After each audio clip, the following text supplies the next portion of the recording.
Bonjour à toutes et à tous, à toutes et à tous. Je vous invite à vous lever pour chanter notre premier chant, Louer l'Éternel en tout lieu, le 207 dans le Donnez-lui gloire. Louer l'Éternel en tout lieu.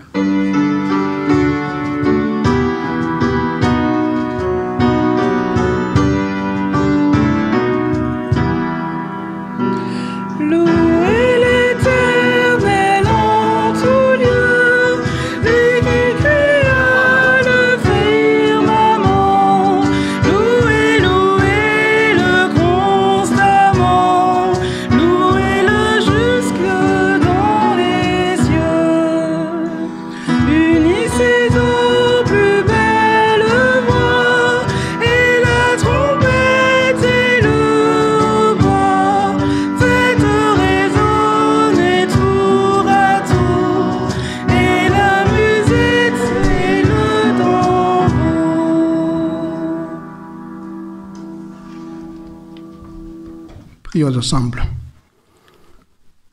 Notre beau et tendre Père Céleste, merci infiniment de ta protection qui a été sur nous.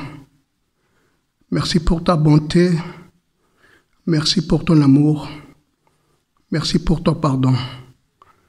Nous venons ici pour t'adorer et tes enfants t'apportent ces fardeaux, ces angoisses, ces requêtes, Seigneur, ces projets et tout ce qui nous font mal, Seigneur, que nous voulons que tu puisses nous protéger et nous soulager, Seigneur.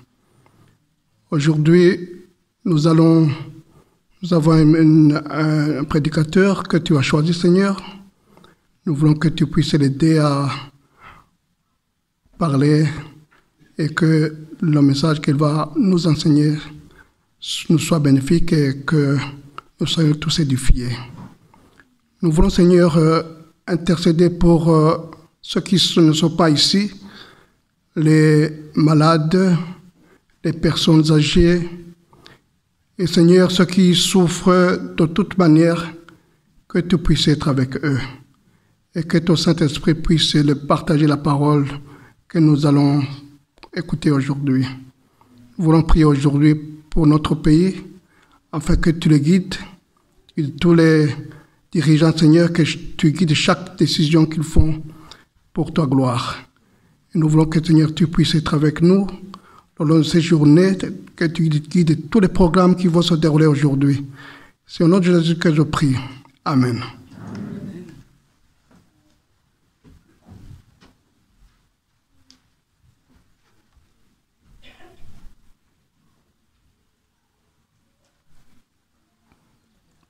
Parfois, Jésus nous demande de sortir de notre zone de confort pour sa gloire. C'est pas toujours simple. On peut avoir peur.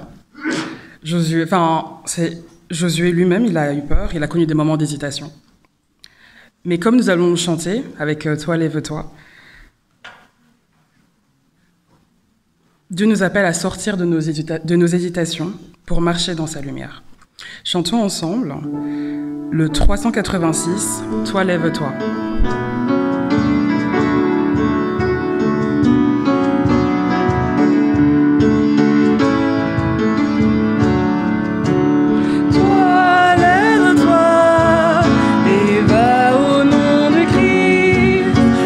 Till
Amen. Lorsqu'on décide d'écouter l'appel que Dieu nous a donné, la chose qu'on peut faire, c'est mettre notre espoir en lui. Et notre espoir, notre confiance en lui. Et il y a l'enverset, Jérémie 29:11, qu'on a tous déjà entendu, et c'est d'ailleurs le verset préféré de mon papa. Il est écrit « Car je connais les projets que j'ai pour vous. Ce sont des projets, vous dit l'Éternel, des projets de paix et non de malheur. » Chantons avec joie cette espérance. Nous allons chanter « Jésus, mon espérance », le 456 dans le Donner les gloires. « Jésus, mon espérance ». Jésus, mon espérance, Jésus, mon seul trésor, je mets ma confiance en toi jusqu'à la mort. De toi me vient la vie, de toi descend la paix.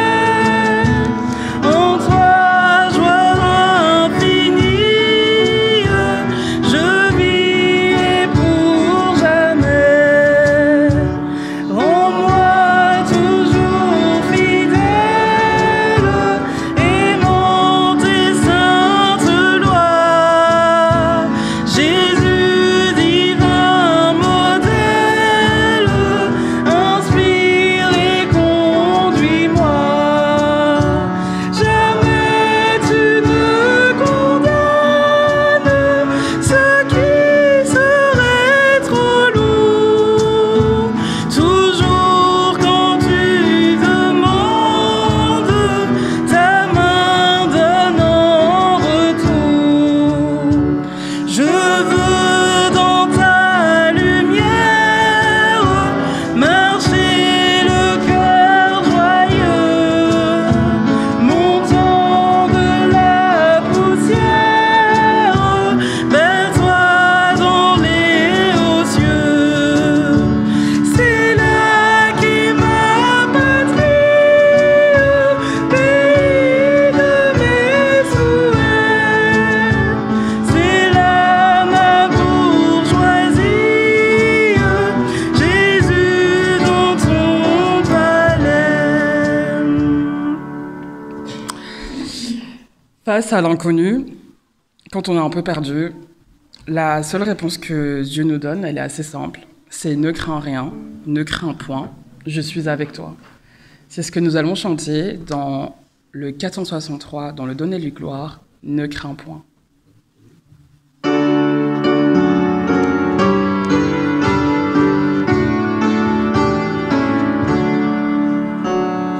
Ne crains point, crois seulement. Ne crains point, crois seulement. Toutes choses sont possibles à celui qui croit.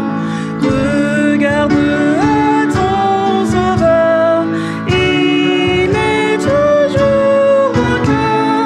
Toutes choses sont possibles à celui qui croit. Je vois que c'est un chant que vous connaissiez pas beaucoup, mais c'est pas grave. Le dernier chant de cette liturgie, c'est « À Jésus, je m'abandonne ».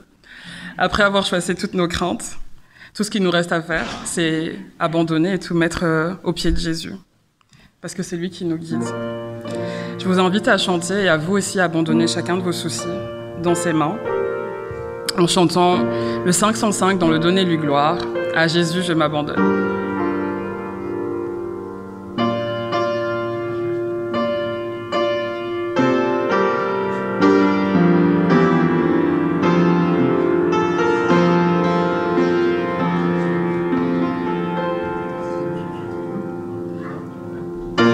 On va chanter la première, la troisième et la quatrième strophe.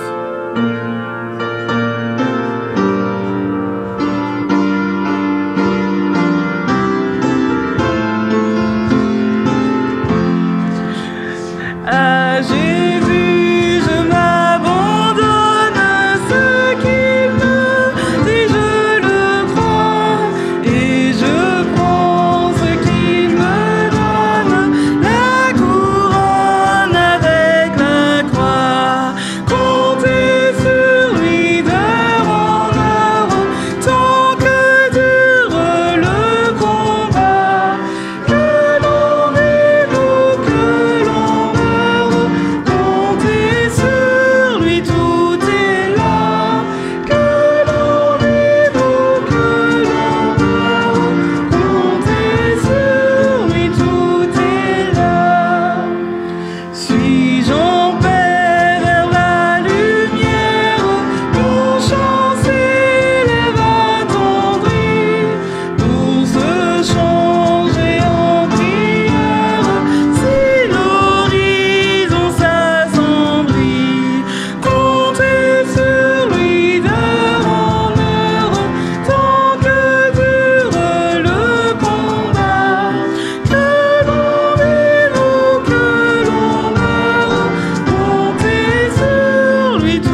invite à vous asseoir pour la suite.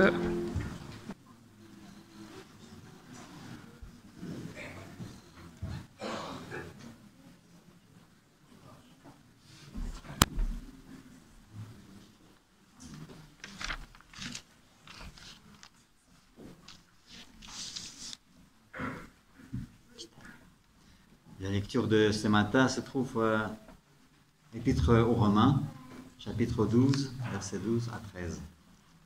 Soyez dans la joie à cause de votre espérance. Restez patients dans le malheur. Continuez à prier fidèlement. Aidez les chrétiens qui ont besoin.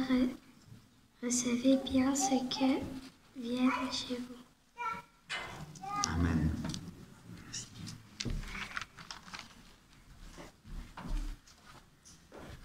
Moi, je vais lire Josué 2, 8 à 14.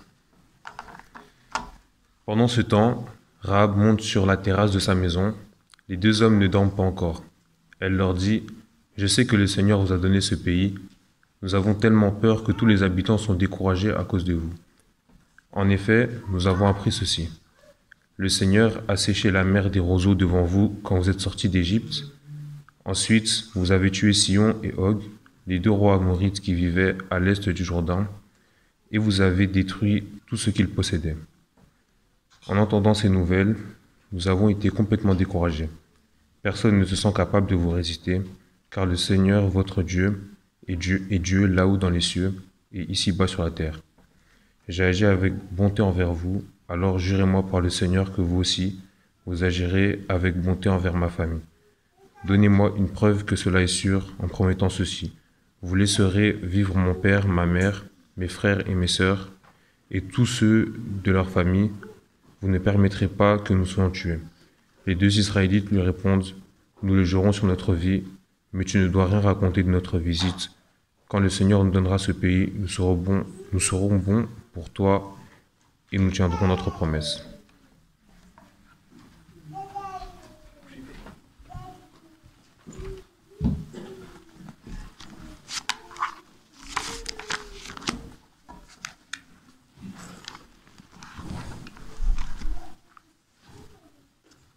Pourquoi ne pas faire une petite pause pour vous détendre, tant physiquement que mentalement? Pourquoi ne pas mettre nos soucis de côté un instant? Prenons le temps de réfléchir, de méditer et d'évaluer. Comment avons-nous vécu les 6 dernières semaines? Comme par exemple, tout s'est-il bien passé ou avons-nous parfois perdu courage? Peut-être parce que nous avons dû consulter le médecin en raison d'un taux de cholestérol trop élevé ou d'une tension artérielle trop basse, ou parce que les résultats de nos analyses médicales ont commencé à nous inquiéter, parce que nous ne pouvions pas payer nos factures à la fin du mois, que la loi de Murphy s'est appliquée avec une succession de revers, ou alors, les jeunes, parce que nos résultats scolaires étaient décevants et que nous devions passer des examens de rattrapage dans quelques semaines. Comment avons-nous géré ces expériences négatives et d'autres encore? Avons-nous réussi à rester fermement debout ou avons-nous commencé à vaciller? Qui sait? Le récit des 2 personnages fascinants du livre de Josué peut-être nous apprendre quelque chose et surtout nous inspirer. Il y a tout d'abord Josué. Après la mort de Moïse, l'Éternel, le Seigneur, Adonai. Adonai est peut-être la meilleure façon de le présenter. Ça veut dire Seigneur aussi. Mais en français, Seigneur, ça me rappelle trop le Moyen-Âge.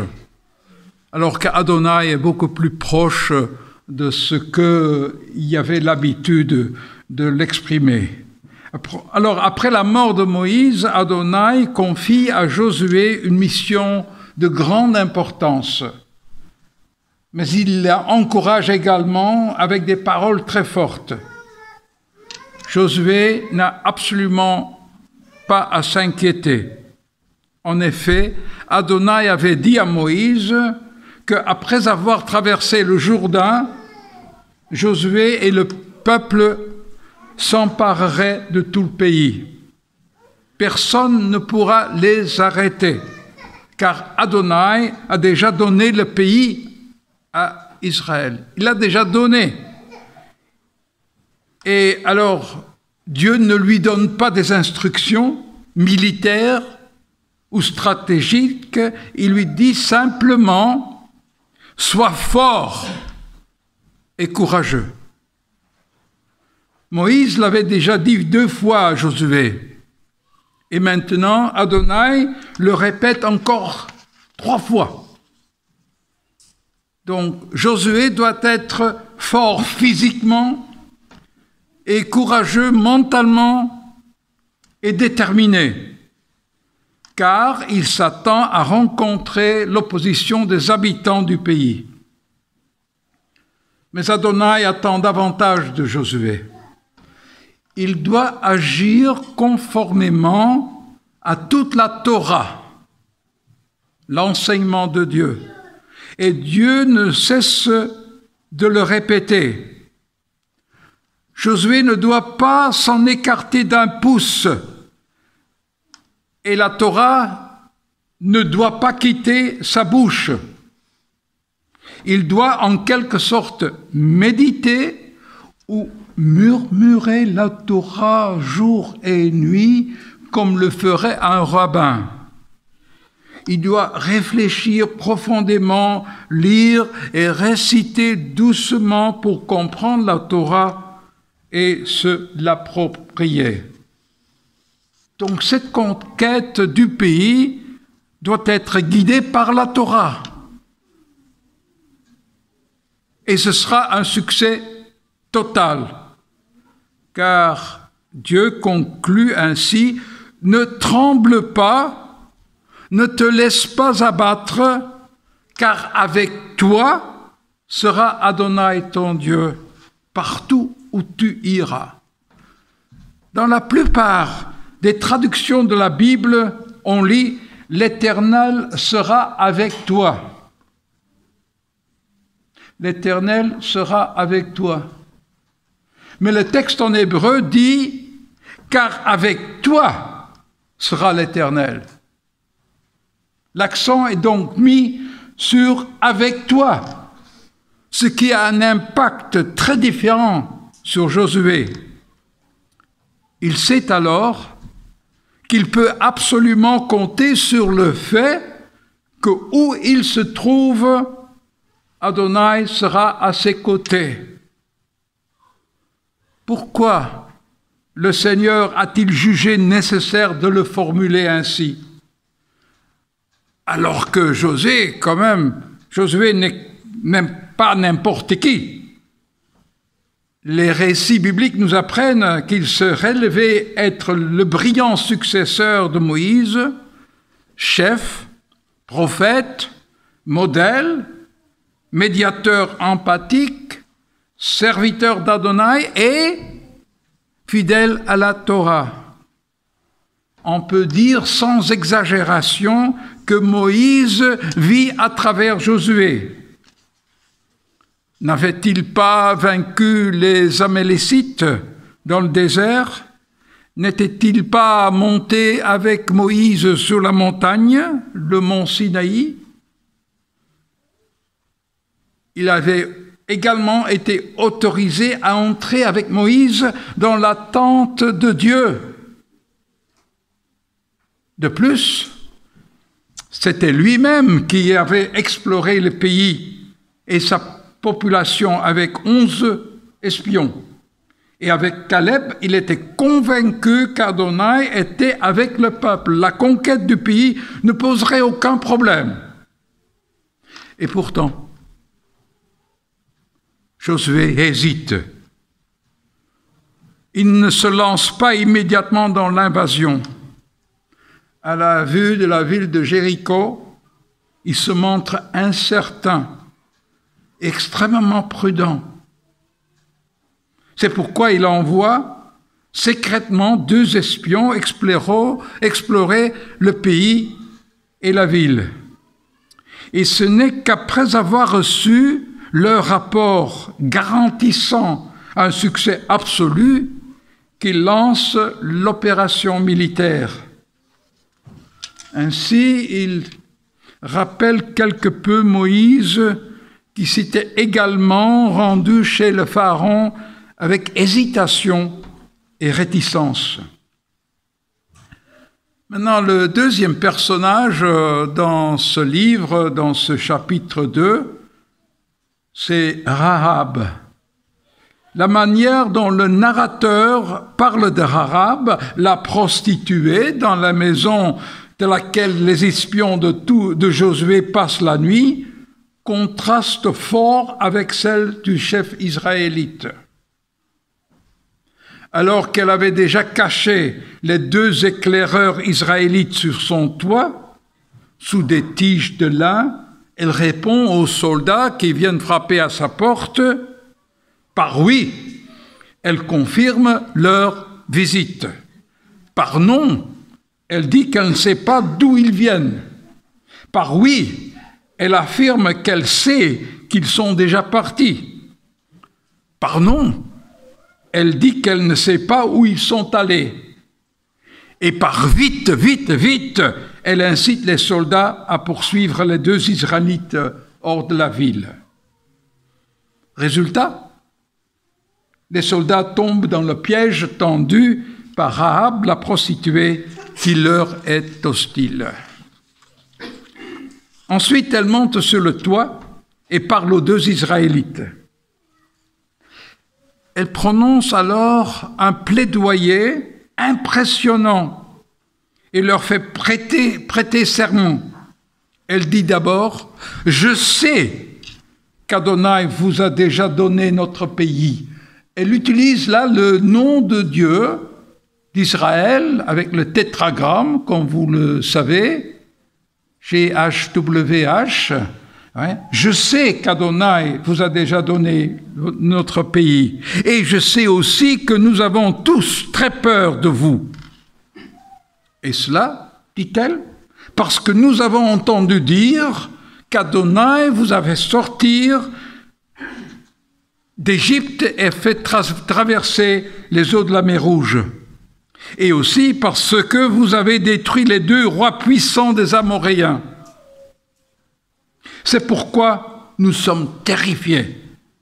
Car votre Dieu est un Dieu dans les cieux et sur la terre. Son flot de paroles est incessant. Et elle dit avec détermination aux 2 Israélites, maintenant. Ça veut dire un tout petit peu comme, par conséquent, jurez-moi par Adonai que vous laisserez ma famille et moi en vie lorsque vous prendrez la ville. Elle trouve ça tout à fait normal, parce qu'elle leur a fait preuve de bonté. Elle les a en effet sauvés de la mort. Si elle avait livré les 2 Israélites aux soldats, ceux-ci auraient été arrêtés, peut-être torturés et probablement exécutés. C'est pourquoi elle veut qu'ils agissent à leur tour de manière positive pour sa famille et pour elle-même, pour les sauver d'une mort certaine. Et elle ne s'arrête pas là. Elle ne s'arrête pas de parler. Déterminée, elle leur demande de lui donner un signe qu'ils le feront ainsi. Vraiment comme cela. Et pour elle, ce signe doit être absolu, fiable, un signe sur lequel elle peut compter, auquel elle peut vraiment se fier.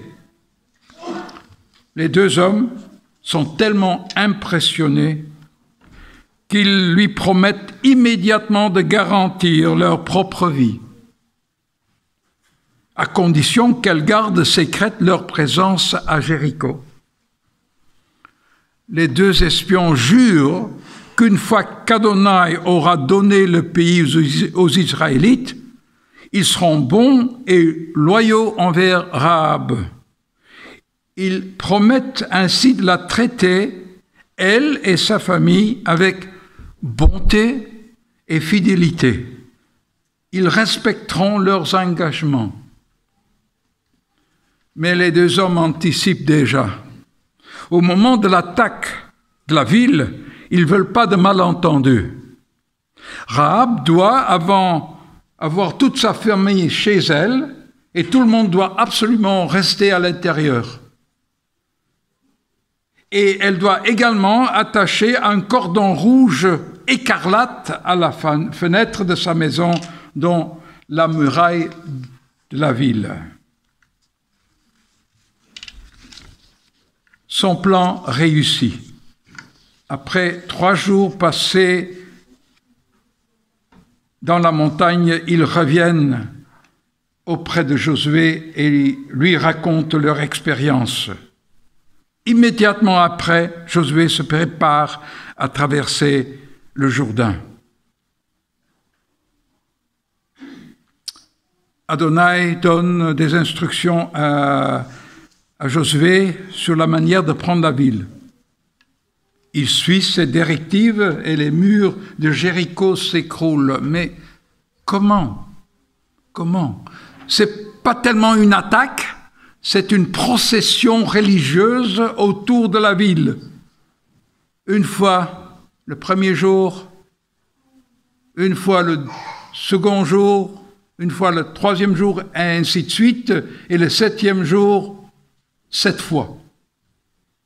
Au milieu du chaos provoqué par la prise et l'incendie de la ville, le cordon écarlate joue un rôle crucial entre la vie et la mort, en tant que signe de confiance. Josué est très clair au sujet de Rahab et de sa famille. Il leur donne de les laisser en vie.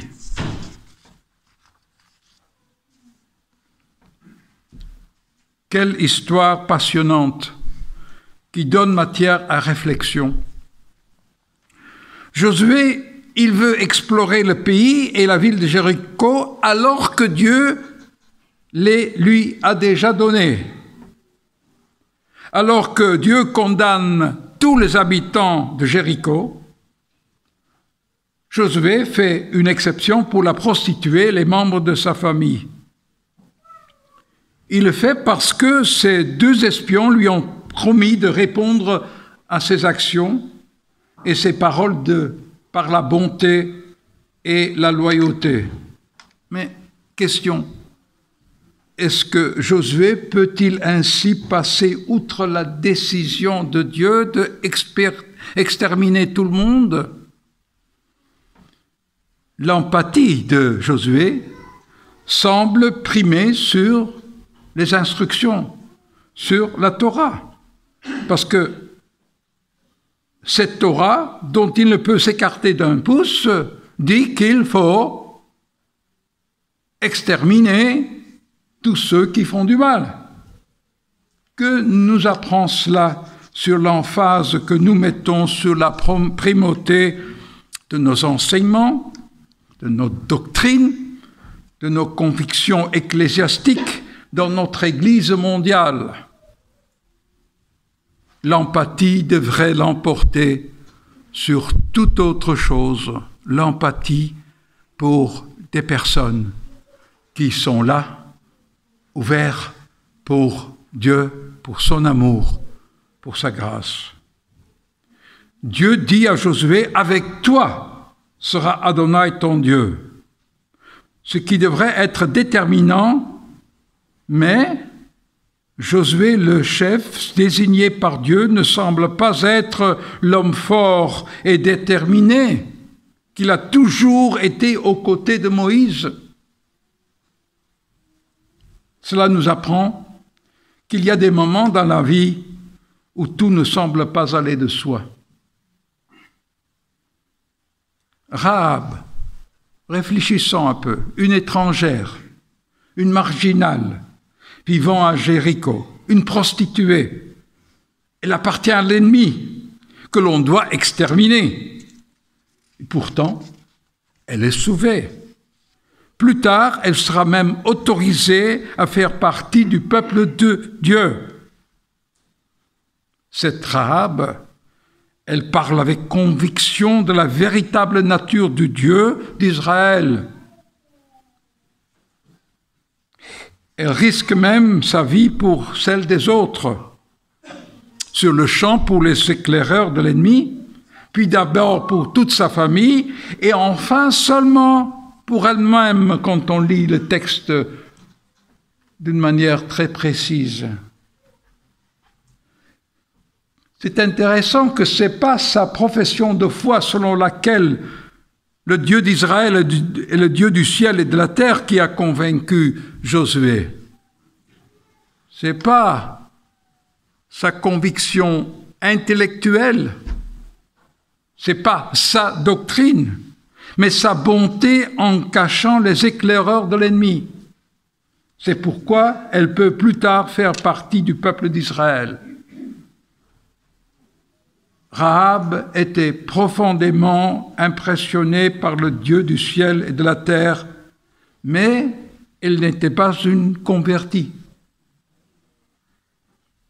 Rahab était profondément par ce Dieu, mais elle ne peut pas être considérée comme une convertie. On pourrait tout au plus la qualifier de craignant Dieu ou de sympathisante. Mais c'est clair, elle arrive à citer les paroles de la Torah. Ce qu'elle dit se trouve dans le Deutéronome. Incroyable. Elle a utilisé les paroles des prophètes, mais elle n'était pas prophétesse. Grâce à sa perspicacité prophétique, elle ouvre les yeux des deux éclaireurs en leur disant qu'elle sait que Dieu a donné tout le pays à Israël. Elle dit en effet aux éclaireurs, « Vous avez une attitude de représailles, œil pour œil, parce que nous, les Cananéens, commettons des actes horribles en sacrifiant des enfants. Votre Dieu veut nous faire payer. Mais moi, Rahab, la prostituée, je vous offre une faveur en échange. Et j'attends la même chose de votre part. Pas de représailles, mais une faveur en échange d'une faveur. Une faveur pour une faveur. » Il est très intéressant, il faut le noter, que le narrateur biblique et même le grand chef Josué ne stigmatisent pas sa profession, alors que 5 fois, 6 fois, Rahab est indiquée comme une prostituée, mais ils mettent au contraire en avant ses qualités extraordinaires. Intéressant. Il est très particulier que les deux éclaireurs d'Israël entrent dans la maison d'une prostituée. Vous repérez un frère, 2 frères entrer chez une prostituée? Qu'est-ce que ça provoque, hein? Il est également très particulier qu'ils mettent de côté leur loyauté envers Josué et envers Dieu pour promettre leur loyauté à la prostituée, ennemie adoratrice d'idoles. Ils auraient pu être punis de mort, mais ils rendent la bonté de la prostituée, qui leur sauve la vie à tous les deux, en sauvant également sa famille. De cette manière, les 2 espions font entrer Dieu dans la vie de la prostituée. Par leur serment, et leurs actions, ils concrétisent ce que Dieu veut vraiment. Ils surpassent le faire du bien prescrit par la Torah, et la Bible appelle cela la tzedaka, soit la justice. Il faut faire droit, c'est ce que la Torah prescrit, et il faut faire justice, aller au-delà de la Torah, dans le même esprit d'amour. Alors, soyons clairs, le grand chef Josué hésite, tandis que la prostituée sait avec détermination ce qu'elle veut faire. Elle montre l'exemple en matière de confiance. Et le signe écarlate sert de signe de reconnaissance pour les Israélites. Il est également un signe fiable d'espoir pour Rahab et sa famille. Alors, le chef d'Israël, Josué, doit être exhorté avec insistance à faire preuve de force et de courage, car il hésite. Rahab, la prostituée cananéenne, a le dessus à cet égard. Ses paroles déterminées et ses actes de bonté font forte impression. C'est grâce à une prostituée cananéenne que Josué acquiert la renommée dont il jouit dans tout le pays. Ne pouvons-nous pas tirer plusieurs leçons de ces récits lorsque nous nous trouvons dans une situation difficile, lorsque nous vivons des contretemps?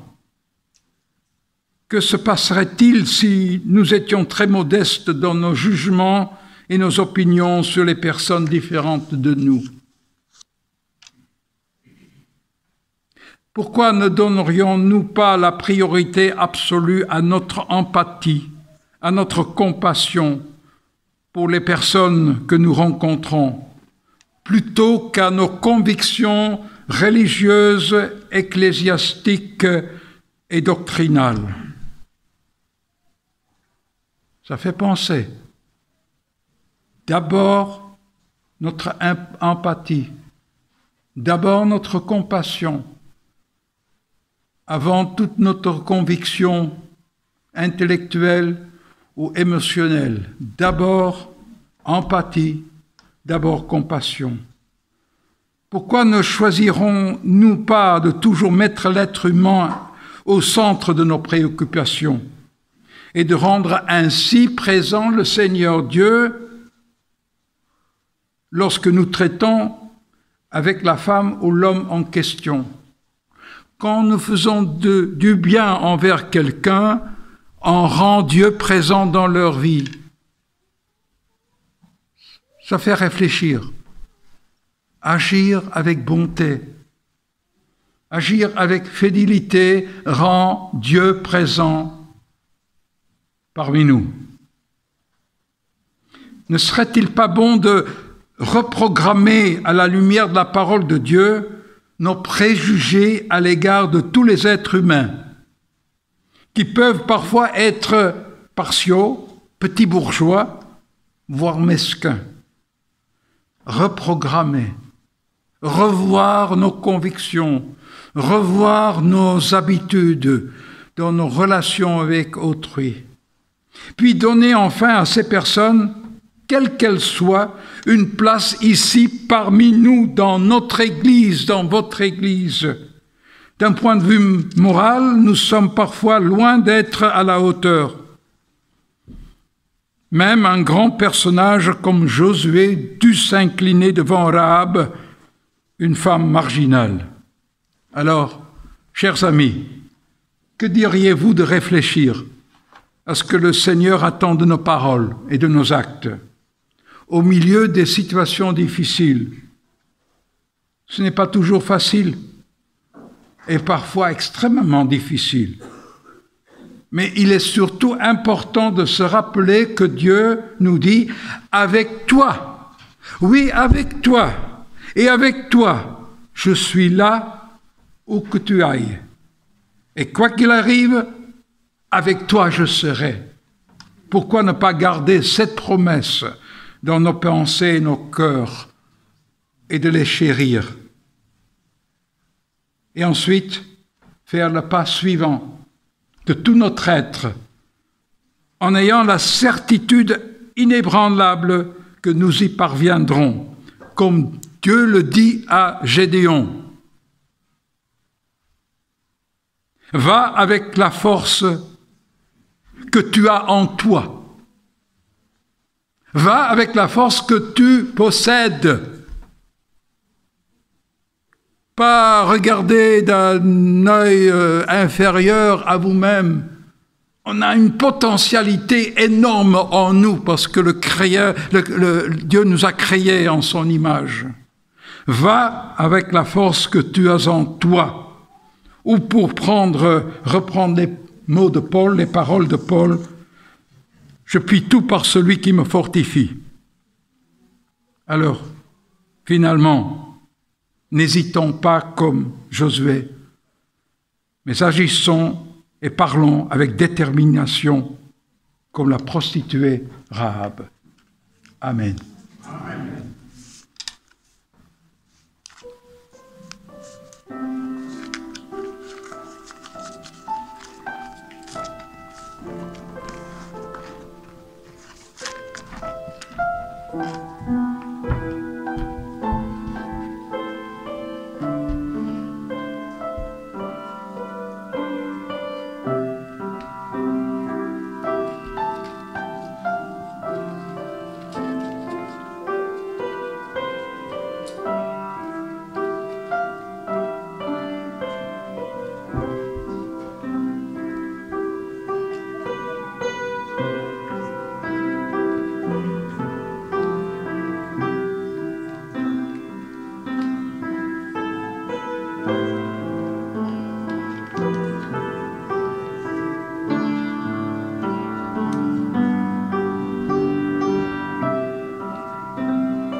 J'invite à présent les diacres et diaconesses pour recueillir d'offrandes.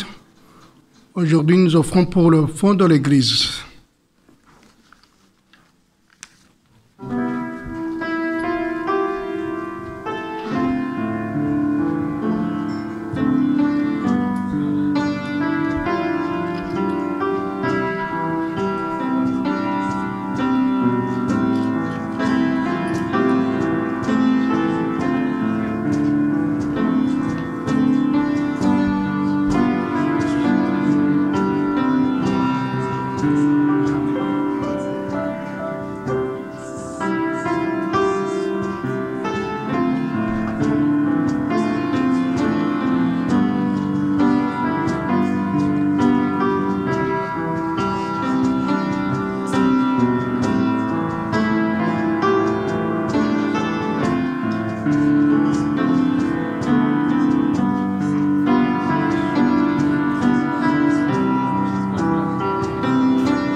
Comme Rahab, laissons la clarté de l'amour de Dieu éclairer nos voix, nos vies et nos décisions.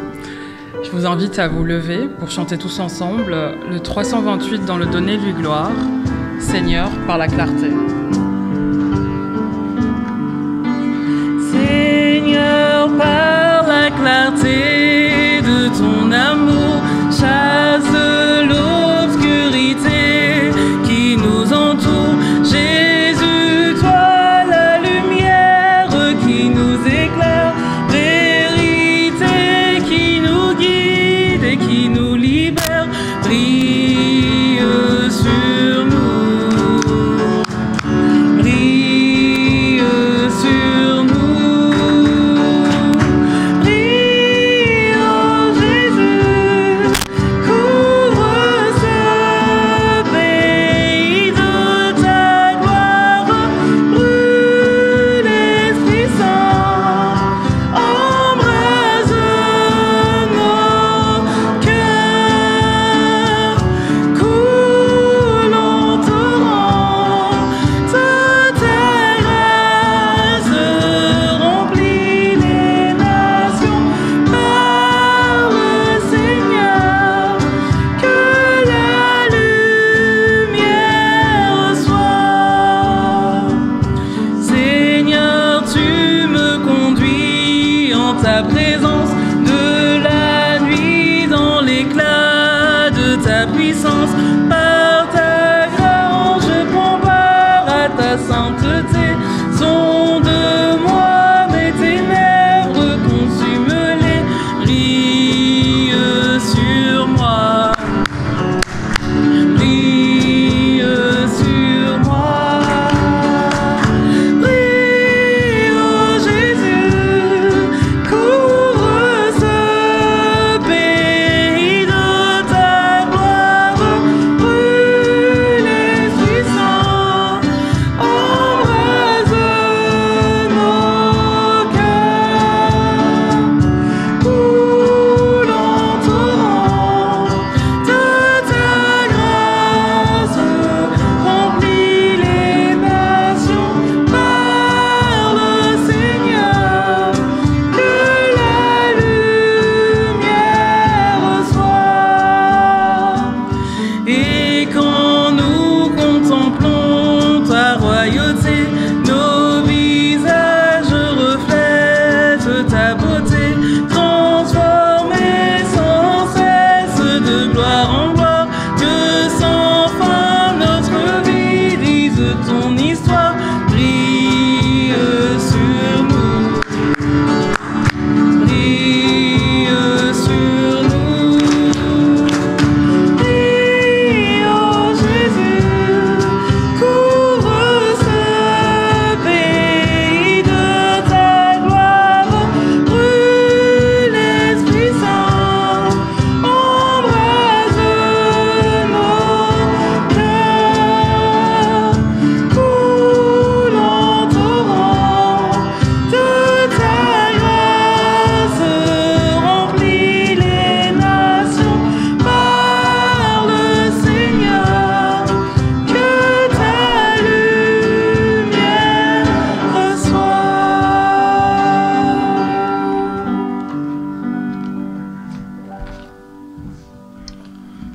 Prions ensemble. Seigneur, notre Dieu, Maître de l'univers et Roi de notre vie, nous voulons te louer, te glorifier, te bénir et te remercier parce que tu nous as donné cette parole inouïe, dont il y a tant de leçons qui nous apprennent à démontrer dans nos vies de la bonté et de la compassion, de la fidélité. Apprenons de Josué qu'il y a des moments dans nos vies où nous hésitons, où nous avons peu de courage, alors que nous puissions entendre ton conseil, sois fort, n'aie pas peur. mais aussi apprendre de Josué qu'il n'a pas quitté la Torah d'un pouce. Ces récits qui racontent tes grands actes de par le passé ont été une inspiration pour lui et que ces récits peuvent être aussi une inspiration pour nous. Que nous puissions aussi apprendre de la Rahab, que c'était une personne incroyablement puissante, un modèle pour chacun de nous. Sa bonté de faire passer d'abord les éclaireurs, puis sa famille, et seulement enfin elle-même pour son salut. Que nous puissions avoir du respect pour n'importe qui autour de nous, même s'ils ne sont pas de notre bord. Seigneur, aide-nous à réaliser ce que surtout Jésus nous a appris. Il nous a appris que nous devons démontrer notre amour et que les gens autour de nous doivent nous connaître par notre amour, par son amour. Jésus n'était pas un homme de doctrine fondamentale. Il n'avait pas de dogme. Il n'avait qu'un seul but, c'est regarder ses prochains dans les yeux et faire sentir son amour pour chacun d'eux. Que nous puissions suivre son exemple. C'est au nom de Jésus lui-même que nous te le demandons. Amen.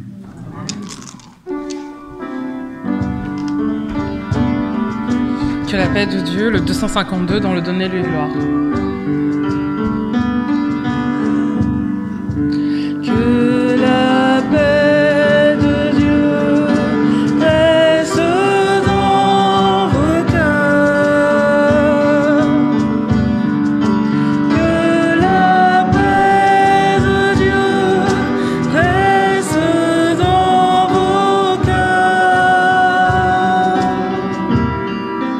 Que sa force vous anime dans la joie ou dans les pleurs.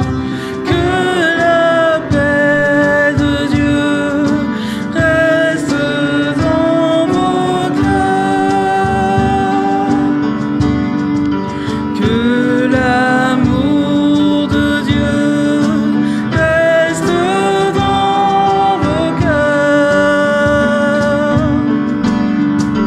Que l'amour de Dieu reste dans vos cœurs. Que sa force vous anime dans la joie ou dans les pleurs. Que l'amour de Dieu reste dans vos cœurs. Que le Saint-Esprit reste dans vos cœurs.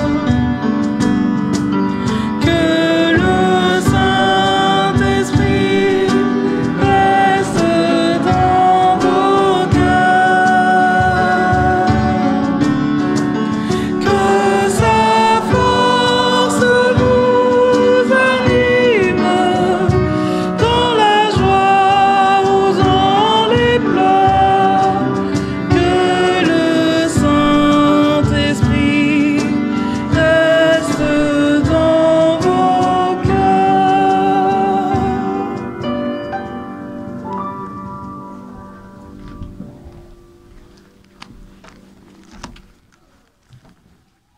Que Dieu, qui est amour, vous porte avec sa force, qu'il vous bénisse avec miséricorde, vous garde l'un pour l'autre, et fasse de vous une maison de paix, l'un pour l'autre. Que l'Éternel te bénisse et qu'il te garde. Que l'Éternel fasse luire sa face sur toi et qu'il t'accorde sa grâce. Que l'Éternel tourne sa face vers toi et qu'il te donne la paix. Amen. Amen.